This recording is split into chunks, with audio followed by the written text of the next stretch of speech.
Drone तैयारे के फौजी इस्तेमाल की माहिर एलरिक फ्रांक ने जदीद तरीन अमरीकी जासूस तैयारे की तबाही को अलमनाक करार देते हुए कहा है कि हमारा ख्याल ये था कि ग्लोबल हाक को निशाना नहीं बनाया जा सकता, लेकिन ये तस्वुर गलत साबित हो गया। उन्होंने कहा कि ईरान ने दुनिया के सबसे बड़े और महंगे तरीन फौजी ड्रोन को मार गिराया है। उन्होंने एतराफ किया कि इस वाक़ये के बाद अमेरिका की साख बर्बाद हो गई है। ईरान के इलाके हुर्मुज़गान की हुदूद में दाखिल होने वाले अमरीकी ड्रोन तैयारे ग्लोबल हाक की तबाही के फौरन बाद अमरीकी हुक्काम ने पहले तो इससे इनकार किया, लेकिन आखिरकार सरकारी सतह पर अपने ड्रोन की तबाही का एतराफ कर लिया। ग्लोबल हाक दुनिया में इस्तेमाल होने वाला सबसे बड़ा ड्रोन तैयारा है जो इंतहाई बुलंदी पर परवाज करता है और माहिरीन के मुताबिक इस तैयारे को मार गिराना इंतहाई आला दर्जे की फौजी ताकत और टेक्नोलॉजी की निशानदेही करता है।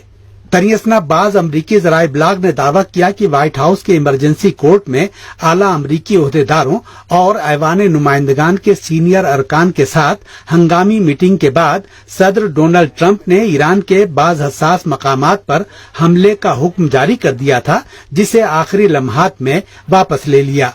ज्यादातर अमरीकी ज़राए इब्लाग का कहना है कि पिछले कई घंटे तक कौमी सलामती के इंतहा पसंद मुशीर जॉन बोल्टन, वजीर खारजा माइक पॉम्पियो और काबीना के दीगर इंतहा पसंद अरकान के साथ मिलकर कशीदगी में इजाफे की कोशिश करते रहे हैं। इस्लामी जमहूरिया ईरान न सिर्फ आला तरीन हुकूमती सतह पर बल्कि सुप्रीम लीडर रहबरे इनकलाब इस्लामी आयतुल्लाह उज़्मा सईद अली खामनेई की ज़बान मुबारक से भी बारहा ताकीद कर चुका है कि वो किसी भी मुल्क के साथ जंग का इरादा नहीं रखता और न ही जंग में पहल करेगा, लेकिन मुल्क की अर्जी सालमियत का दिफा और जोग्राफियाई सरहदों का तहफ़्फ़ुज़ हमारी रेड लाइन है और इसमें कोताही नहीं की जाएगी।